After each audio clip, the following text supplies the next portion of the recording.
afternoon, I'd like to take a moment and invite each and every one of you to close your eyes and think back to some of your first formalized musical experiences.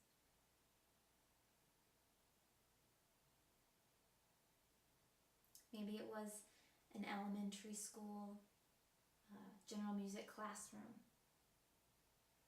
Maybe it was beginning band or orchestra or choir.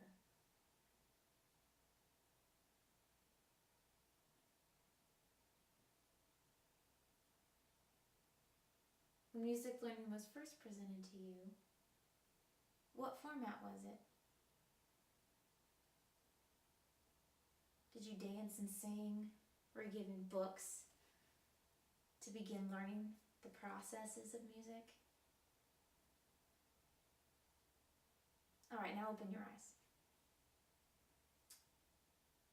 Some of you, your first experiences might have been that, where you would use rhythms and you would dance and sing one ta-ta-ta, two ta-ta-ta.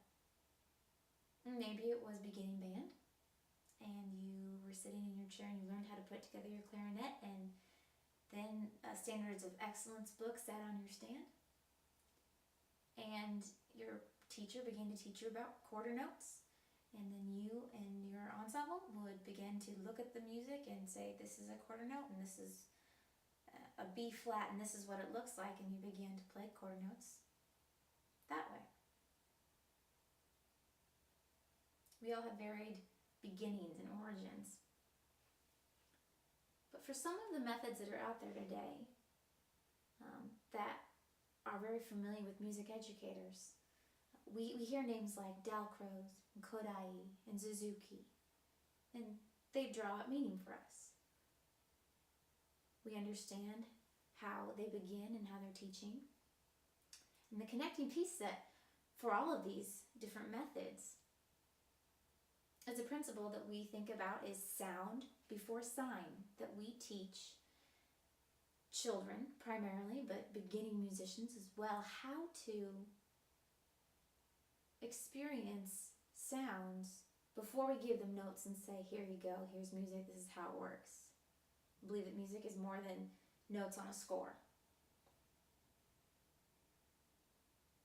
So I would like to take some time to introduce you to someone who, before the psychology of children was being studied and before we had all of these learning theories, which is where we form constructs for teaching today, this was back in 1700s, 1746, a life began. The life of Johann Henrik Pestalozzi, and he has left his fingerprints on music education. Excuse me. And today, he's well known. And so I'd like to show you a few things about him. In the Journal of Historical Research in Music Education, in a fall edition, the editor decided to make a fun little Facebook page grouping to kind of poke fun and realistically to help us see how music in our constructs today, what it's like. And so if Plato and Sarah Glover, would they have been friends? Would they have liked each other? Pictures, would they have changed their profile pictures and things like that? This is what a status update of Johann Pestalozzi might have looked like, he imagined. And it involved a day that was just full of activity and learning things and more work and more activity and being able to kind of present that idea of active learning theory, which was a Pestalozzian principle. And so what was it about him that really drove him? Who was this person who was involved with active learning? What did that mean? What do people say about him? On his grave when he died, the people put an inscription about him. And here lies Pestalozzi. He was born in Zurich. He died in Brugg. And it goes through the places that he lived and the impact that he had. And words like savior, preacher, father, founder of elementary school, systems, educator of mankind, all for others, nothing for himself. Blessed be his name. You read that and you think, oh, what did he do to deserve such praise? Let's go and find out. A statement that he said about himself, one of his life's missions, was his life was devoted to educating the poor. That's what he sought, and nothing else. And this photo, and the image we see on the screen, is a picture that was painted of him when he did his work with orphans at Stans. And you see him holding a child, and there's a child behind him, depicting some of his caretaker qualities and that softness of heart. So he was born in Zurich, of Italian descent, from immigrants. His father was a surgeon, and he was the second of 3 children. His father died when he was 6 years old, really leaving the family with not a lot. The mother, excuse me, his mother and servant were left to raise them. And so growing up, he lived a rather sheltered life with not a lot of social interaction with other children, because if you can imagine at the time, didn't have a lot of opportunities for him. He had a very humble origin. Later on, you will see how he realized what he missed out on, and something that helped shape his philosophy really is practical skills and social interaction, 2 things he really felt that he lacked in his childhood.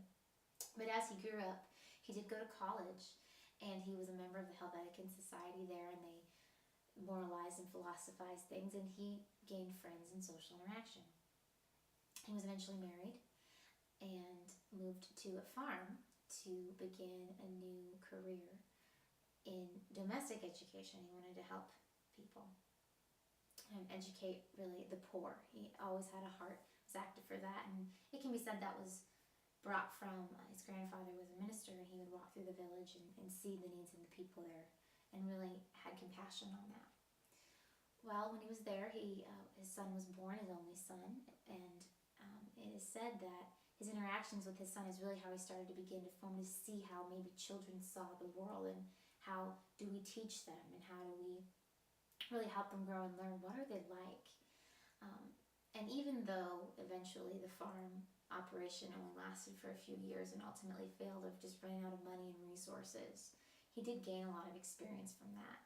And as he went on in life, he became a writer and took what he learned from his previous experiences in life to kind of form some new philosophies and ideas about how the world should work and how society should behave, and how the poor, if they're educated, what they can contribute, but their contribution will be small if they're not educated. He wrote a novel to kind of help get this idea across, and it was called Leonard and Gertrude, and it was widely read in his country, and eventually began to spread throughout Europe. And his idea was that if we, educate a little bit with one village, is where the book is set, then it will spread, and more people will understand and learn and be educated.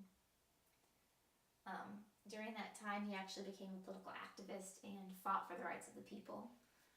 And also, in correctional facilities, he was fighting for humane treatment and kindness, and really the thought behind rehabilitating offenders to enter society. It was at his work in Stans where he was taking care of orphans, and he actually lived with them and woke up with them and taught them, that he began to develop his methodology. And really his thinking began with a few steps, and one was his emphasis was on observation or sense perception, which we can think about as intuition. Language is always being rooted in observation of an object. Judgment and criticism is going to be inappropriate when it comes to students and what they're learning.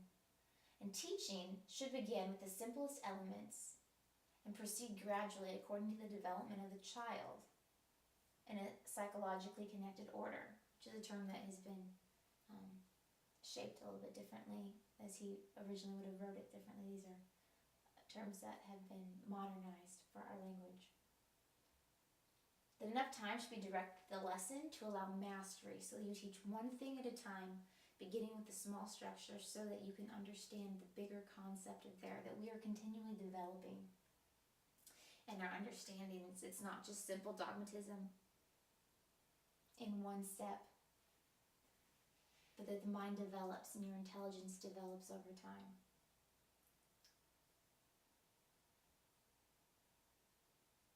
So he continued to develop his philosophies, and he ended up moving from one school to another based on some political issues that were happening in the country, and there was success and failure, and schools closed, and he started a new one to work with different groups of people, and continued to develop this method of emphasizing practical skills and social connections and developing constructs for how children learn and observing and watching. And so he was, as a good educator would, creating and reshaping things.